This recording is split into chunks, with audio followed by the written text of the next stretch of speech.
Welcome back to All This Math. This is Professor Parker, and we're doing some more big back math. We're talking about the great cookie, right? Make sure you subscribe to the channel. Make sure you like the video. Make sure you share the video, all right? Now, this is the situation.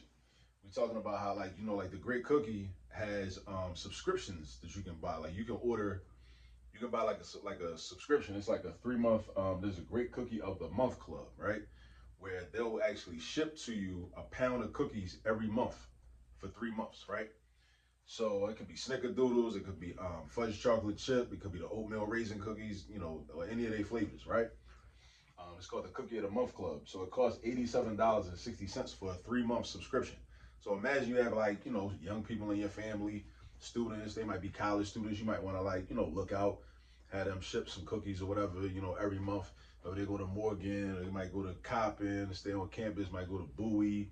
They could go somewhere further away. They might go to, Hampton, down in Virginia, Norfolk State, North Carolina A&T, down in Carolina, down in Greensboro.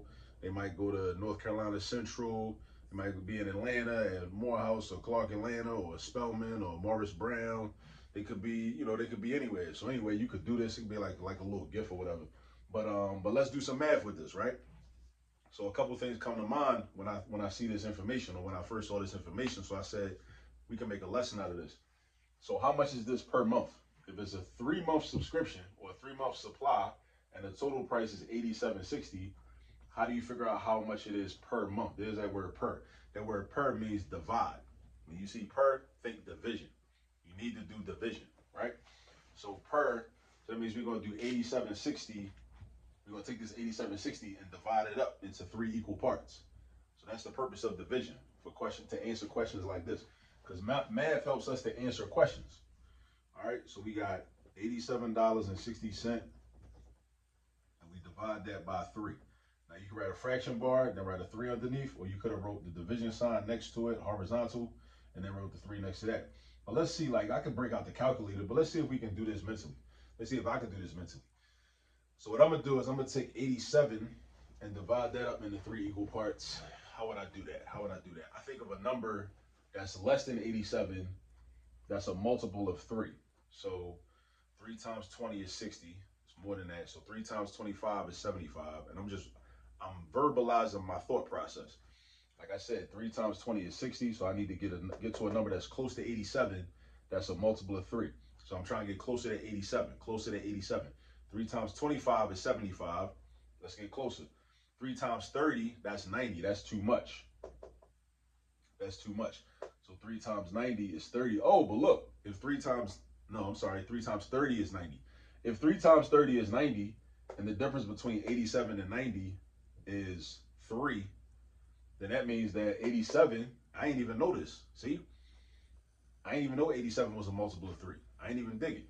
But it is, because it must be 29. Because think peep the situation. If 3 times 30 is going to be 90, let me write that down. 3 times 30 equals 90. And I just randomly guessed 30 because I'm just going through numbers trying to get close to 87. So 3 times 30 is going to be 90, right? Because I know 3 times 3 is 9. So 3 times 30 got to be 90. So if 3 times 30 is 90, and then the difference between 90 and 87 is 3, that means that 3 times 1 less 3, meaning 29, must be 87. And I could prove that because if I break 29 down, and see, we don't always need a calculator. Calculators are tools and they're helpful, but we don't always need them. Our brain is a calculator, right? So we break 29 down into 20 and 9. 3 times 20 is 60. And 3 times 9 is 27. So if you add them up, you get 60 plus 27, which is 87. Right? So that means 87 divided by 3 is 29. And then 60 cents divided by 3 is 20 cents. Because 60 divided by 3 is 20. Because 6 divided by 3 is 2. See, when you start to really develop your number sense from really doing math, right? A lot of things in life become easier because then you can just do calculations and you can figure stuff out on the fly. You might be out in the store, you might be, at work, you might be on a bus or the train, whatever, driving somewhere, you know, you get exposed to some information. Somebody might be trying to tell you some information. Somebody might be trying to get over on you, unfortunately. But once you start thinking, you start to be able to figure stuff out. So this is gonna be 87.60 divided by 3 is gonna be $29.20. Now, of course, we could have just grabbed the calculator, did this divided by this, it would have gave us that also.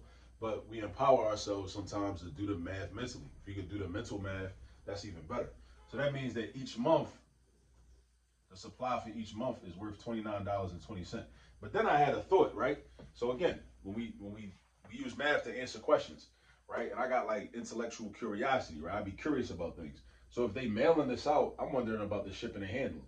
Now, because some of that is the cookies and the bucket and all that, but some of that is the shipping and handling. So dig it. If you was just going into like the store and buying a pound of cookies, they are like, let me see, like $24.95. They like $24.95. So basically, we want to find the difference between this and this. So we're gonna do $29.20 because that's the total price minus $24.95, right? Because the difference between the actual cost when they shipping these out every month, right? Shipping out that pound of cookies every month, and the actual price it would cost if you just went in the store and bought it and they wasn't mailing it to you, it's gonna be the shipping and handling. At least it should be. I don't know. I'm speculating, but it should be. So let's do the math. Again, we could take the calculator out and do this, or we could just, you know, try to figure this out mentally. So what I would do is $24.95. I round that up to 25. And then I find the difference between 25 and 29. I round this down to 29. 25 to 29, 25 to 29. That makes the math easy. That's $4, right? So that part is going to be $4. Then for the change, the 20 cent that you got knocked off when you rounded down, and then the 5 cent that you knocked off when you rounded up, you put them together, the 20 cent and the 5 cent, 20 cent and 5 cent, that's going to be 25 cents. So it appears as though the shipping and handling would be $4.25, right? If this is the total price, right, for a pound, so each pound is $29.20 because they mail out a pound every month. So if a pound is $29.20 when they mail it to you, but if you went into the store and it was $24.95, we can assume that we can make an educated guess that the difference between this price for a pound and this price for a pound, the mailed pound of cookies and the in-store purchased pound of cookies, is going to be the shipping and handling, which is $4.25. So just some things we could do, like, you know what I'm saying, just to practice math and just to think mathematically and become more comfortable. Because again, like once you practice this and you do more practice with math, you become more comfortable with it. A lot of people, another reason they don't ever become good at math is because they're uncomfortable with math. So math is like a bully that they're scared of. Stop being scared of math. Stop letting math bully you. Stand up to the bully. Stand up to the bully, right? Make a determination. Determine within yourself, you're gonna learn it, right? You gotta make that decision for yourself. There's resources out here. The All This Math YouTube channel that you should be subscribed to, we got over 700 videos right now. As I speak, when I make this, as I record this right now, we pushing like 750. We got like 750 videos, matter of fact, I should say that. We pushing like 750 videos, all different math topics and levels. I break stuff down, make it easy, make it make sense, related to everyday life, like I'm doing here, because everyday life is the math curriculum. Everyday life is the math curriculum. That's why we talking about somebody that just be in West Baltimore at Mondawmin at the Great Cookie, maybe, right? They just want to order some cookies, right? Or they go on the website, you know, and they become part of the Great Cookie of the Month Club on some big back stuff, right? like me, like I be on big back stuff sometimes, right? So, but again, everyday life is math and everything.